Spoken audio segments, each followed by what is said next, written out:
We don't need to focus on bigger. We need to focus on better.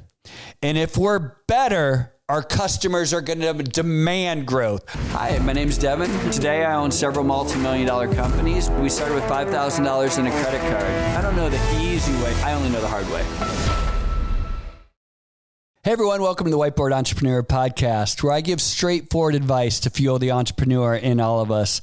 I'm Devon Dickinson, and today I want to talk about how better equals bigger. And I'm going to teach this not because I'm great at it, but because people have been teaching me this concept. And I'm going to tell you straight up, I stole this. I saw this on TikTok. I did not know this business case, so I'm repeating it. So forgive me if I screwed up a little bit.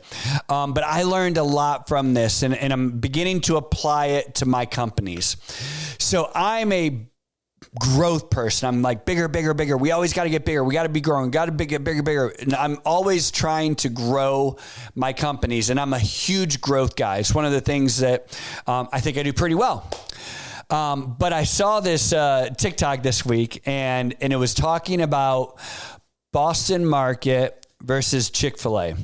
So some of you right now are probably going, Boston Market? What is Boston Market? I've never even heard of that. Well, okay, good point, right? So Boston Market, let me give you a little history lesson.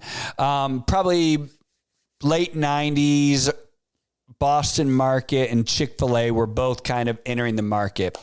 Both of them had this kind of Southern approach, very chicken-centric, and they were more or less indirect competitors, not direct competitors, but indirect. And they saw themselves, they kind of compared themselves to each other a lot.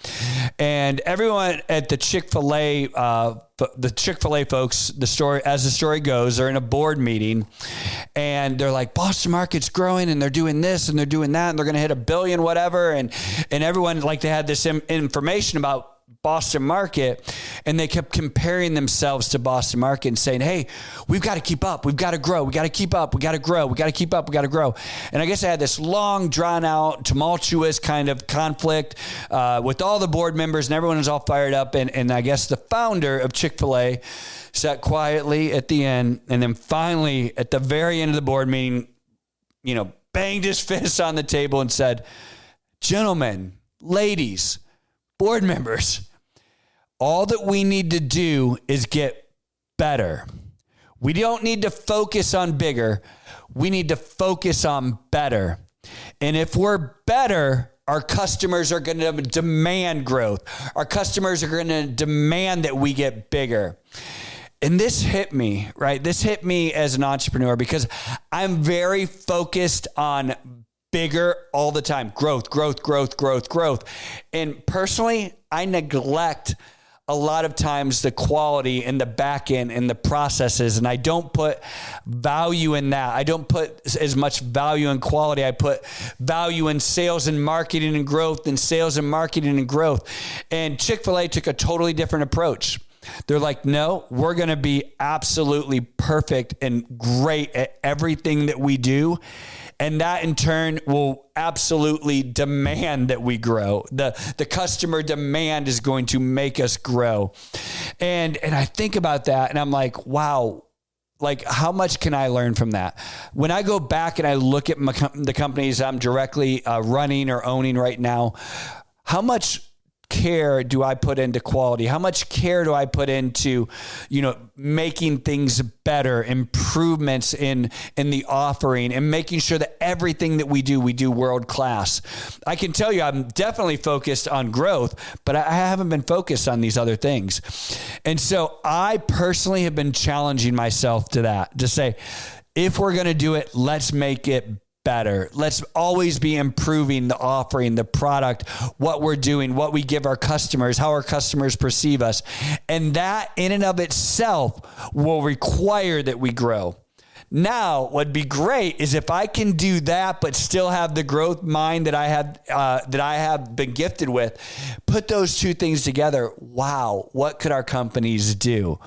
And so I would challenge you to evaluate which are you? Are you someone more like me that's just focused on growth and sales and marketing and top line? Or are you someone that's focused on really providing great value and great product and great offering? And I'm going to challenge you that whichever side you're on, awesome, great. That's a gift, but we can't neglect the other side of the house, right? I have to be able to put care, and I have to put focus into quality. I have to put focus into the actual product and the growth and the offering, while at the same time utilizing my gift. Now, if you're someone over here that's all that you care about is the best offering, engineering, the coolest products, well, that's great.